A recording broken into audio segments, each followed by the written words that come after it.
Sous la haute présidence de son Excellence le professeur Alpha Condé, président de la République, le Conseil des ministres a tenu sa session ordinaire ce lundi 24 octobre 2016 de 10h30 à 12h avec l'ordre du jour suivant.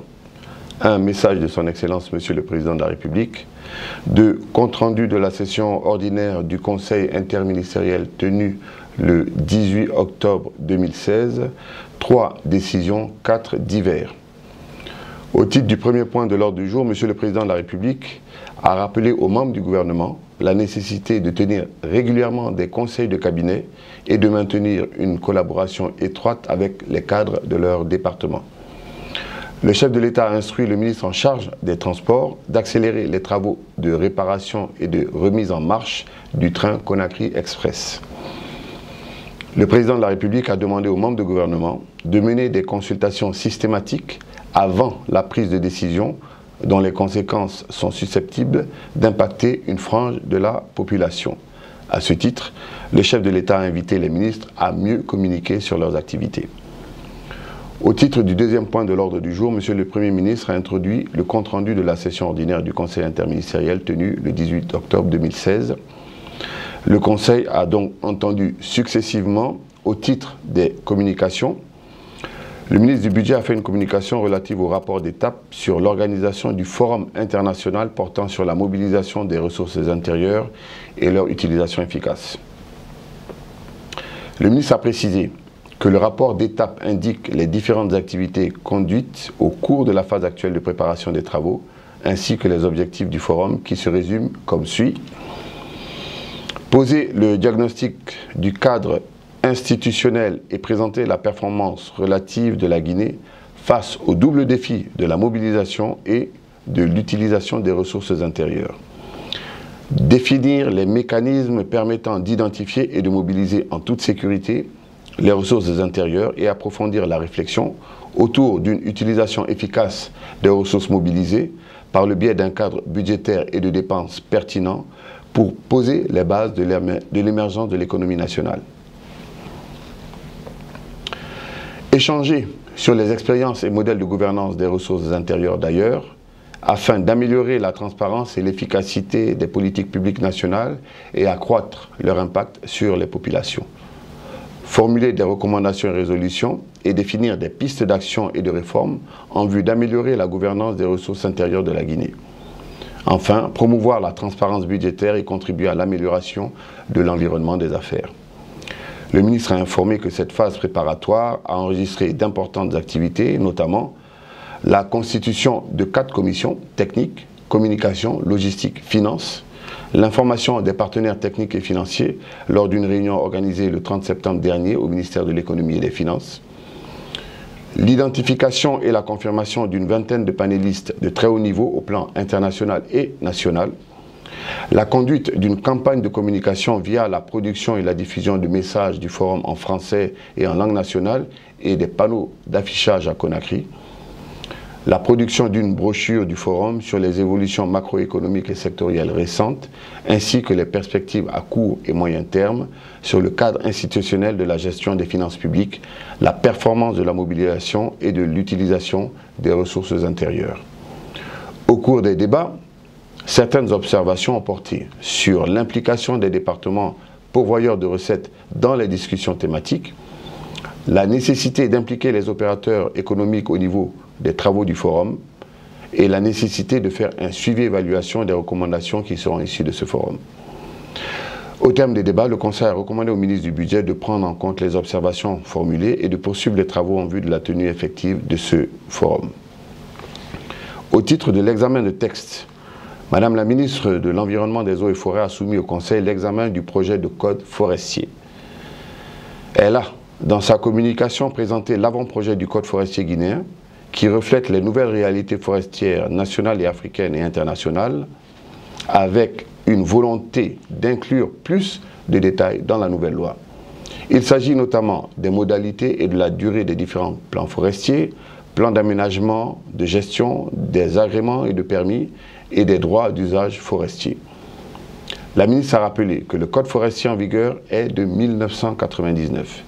Les questions relatives à la biodiversité, au changement climatique et à la gestion durable des forêts tropicales ont évolué sous l'influence d'initiatives nationales, africaines et internationales. Elle a indiqué que l'avant-projet du présent code forestier, actualisant celui de 1999, comprend 196 articles, soit 64 nouveaux articles, alors que l'ancien n'en comprenait que 32. Les principaux points d'actualisation sont, entre autres, l'introduction des termes « services écosystème des forêts », aménagement écosystème, gestion durable des forêts, conservation de la diversité végétale.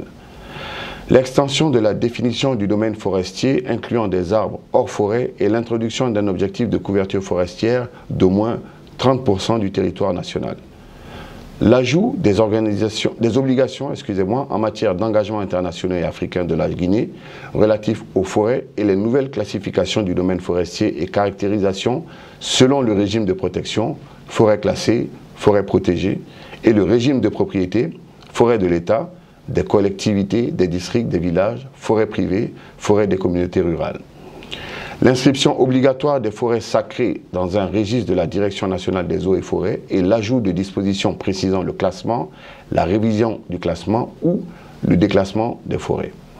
L'ajout d'un nouveau chapitre légiférant sur l'obligation de réalisation d'inventaires forestiers et de dispositions concernant la propriété des arbres, des plantations forestières et des produits forestiers exploités selon le régime de propriété des forêts. L'ajout de dispositifs légiférants sur les produits forestiers non ligneux, d'origine végétale et de dispositifs légiférants sur l'interdiction d'exploitation de grumes et de sciage forestier et sur la transformation locale selon les normes de l'Office guinéen du bois. L'ajout d'une disposition obligeant les exploitants artisanaux à approvisionner le marché local en bois et la prise en compte de l'élément prioritaire pour la foresterie africaine du nouveau partenariat pour le développement en Afrique, le NEPAD. Au cours des débats, les observations ont porté sur la participation de tous les départements concernés dans la préparation de ce projet de code, la revue des clauses de stabilisation qui est l'une des garanties données aux investisseurs leur permettant de faire un retour sur investissement, la nécessité de relever le montant des amendes avec le ministère du Budget afin de veiller à leur harmonisation avec la sous-région.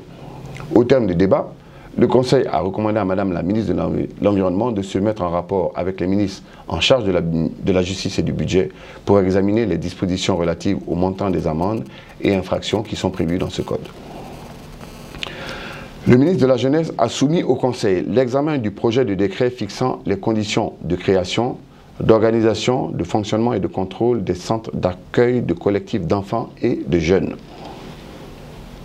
Il a précisé qu'il s'agit d'un projet de révision du décret D96/86 de mai 1996 fixant les conditions de création des centres de vacances et de loisirs.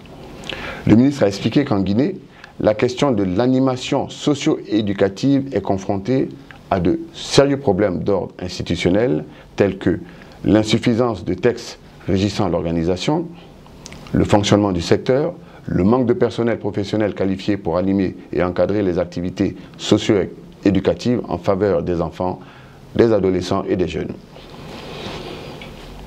Le ministre a indiqué que le décret D96/086 de 1996 et son arrêté d'application ne précisent pas le niveau de qualification requis et pour chaque type d'animation.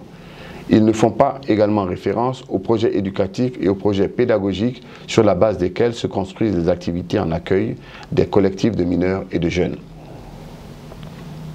Le ministre a informé que les activités organisées dans ce volet sont initiées par des structures privées sans qualification professionnelle et qui n'observent aucun respect de la réglementation en vigueur. Pour corriger cet état de fait, le ministère de la Jeunesse a initié depuis 5 ans, avec l'appui de l'association Les Francas, un projet de formation de formateurs et de réglementation des activités socio-éducatives en Guinée. Le ministre a indiqué que le projet a permis de former un pool de formateurs de 21 personnes et 885 animateurs à travers tout le pays avec l'appui de nos partenaires techniques et financiers. Le ministre a soutenu que ce projet permettra d'intégrer les modalités de formation et d'animation en collectivité éducative en vue de développer et de promouvoir les activités socio-éducatives extrascolaires dans les conditions appropriées et sécurisées. Le ministre a enfin souhaité que le présent projet de décret soit adopté par le Conseil des ministres afin d'avoir un outil précieux et un cadre de référence cohérent pour tous les intervenants dans le secteur de l'animation socio-éducative en Guinée. Au cours des débats, les observations ont porté sur la nécessité d'associer à la réflexion d'autres départements directement concernés par les centres d'accueil des collectifs d'enfants et de jeunes. À l'issue des débats sur les différentes questions soulevées, le Conseil a décidé ce qui suit. 1. Sous réserve de la prise en compte des amendements des ministères en charge de la justice et du budget, le Conseil adopte le projet de code forestier introduit par Madame la ministre en charge de l'Environnement. 2. Le Conseil demande au ministre de la Jeunesse de se mettre en rapport avec le ministère de l'Action sociale, le ministère de l'Unité nationale et de la citoyenneté et le ministère en charge de la formation professionnelle et de l'emploi pour leur contribution au projet de décret fixant les conditions de création, d'organisation, fonctionnement et contrôle des centres d'accueil et de collectifs d'enfants et de jeunes.